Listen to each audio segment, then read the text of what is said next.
We don't have a final declaration of victory yet, but the numbers tell us it's clear. Tell us a clear and convincing story. We're going to win this race. Just look at what has happened since yesterday. 24 hours, we were behind in Georgia. Now we're ahead, and we're going to win that state. 24 hours ago, we were behind in Pennsylvania, and we are going to win Pennsylvania. And now we're ahead, but we're winning in Arizona, winning in Nevada, and in fact, our lead just doubled in Nevada. We're on track to over 300 electoral votes, electoral college votes. And look at the national numbers. We're going to win this race with a clear majority of the nation behind us. We've gotten over 74 million votes. Let me repeat that, 74 million votes. That's more than any presidential ticket has ever gotten in the history of the United States of America. And our vote total is still growing. We're beating Donald Trump by over 4 million votes. And that's a margin that's still growing as well.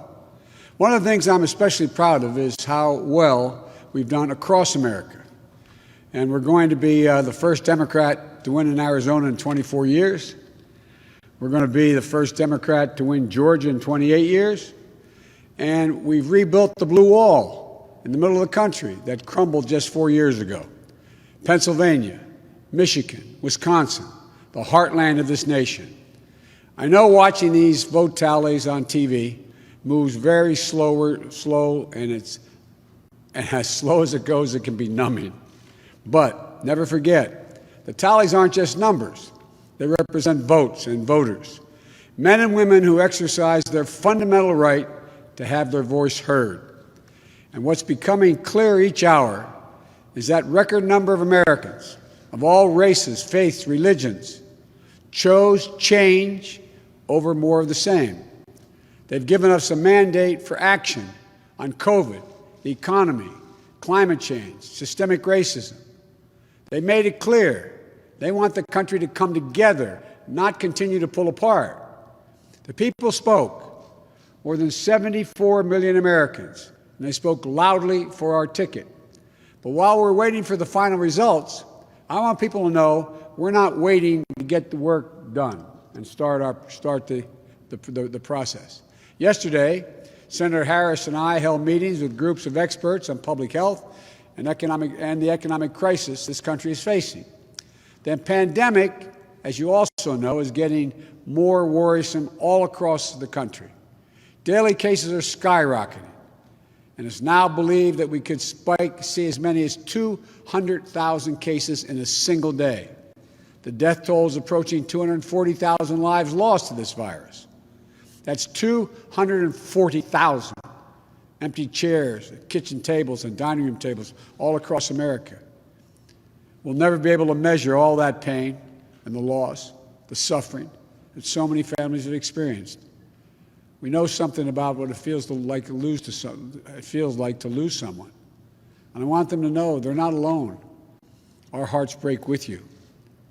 I want everyone to know on day one, we're going to put our plan to control this virus into action. We can't save any of the lives lost, any of those who have been lost, but we can save a lot of lives in the months ahead. Senator Harris and I also heard yesterday about how this recovery is slowing because of the failure to get the pandemic under control. More than 20 million people are on unemployment. Millions are worried about making rent and putting food on the table. Our economic plan will put a focus on a path to a strong recovery. Look, we both know tensions are high. They can be high after a tough election, one like we've had. But we need to remember, we have to remain calm, patient. Let the process work out as we count all the votes.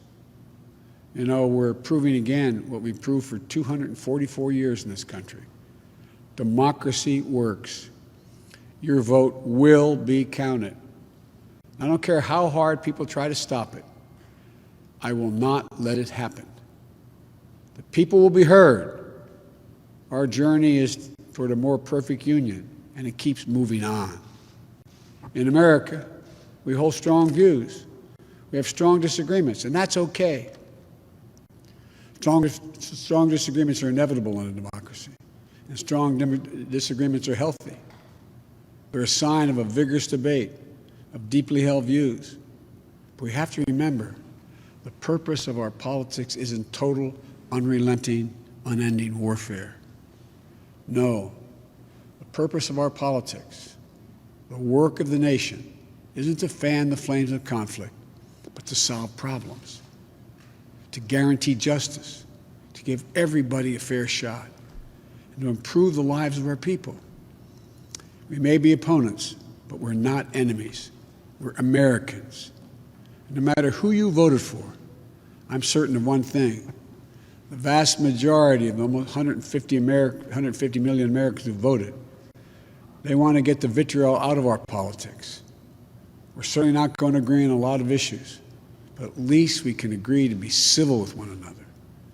We have to put the anger and the demonization behind us. It's time for us to come together as a nation to heal. It's not going to be easy, but we have to try. My responsibility as president will be to represent the whole nation. And I want you to know that I'll work as hard for those who voted against me as those who voted for me. That's the job. That's the job. It's called the duty of care for all Americans. We have serious problems to deal with, from COVID to the economy to racial justice to climate change. We don't have any more time to waste on partisan warfare. You know, and more than that, we have such an incredible opportunity to build the future we want for our kids and our grandkids. I've said many, many times, I've never been more optimistic about the future of this nation. There is no reason we can't own the 21st century. We just need to remember who we are. This is the United States of America. And there's never been anything we've been unable to do, unable to accomplish when we've done it together. I hope to be talking to you tomorrow. I want to thank you all, and may God bless you, and may God protect our troops. Good night.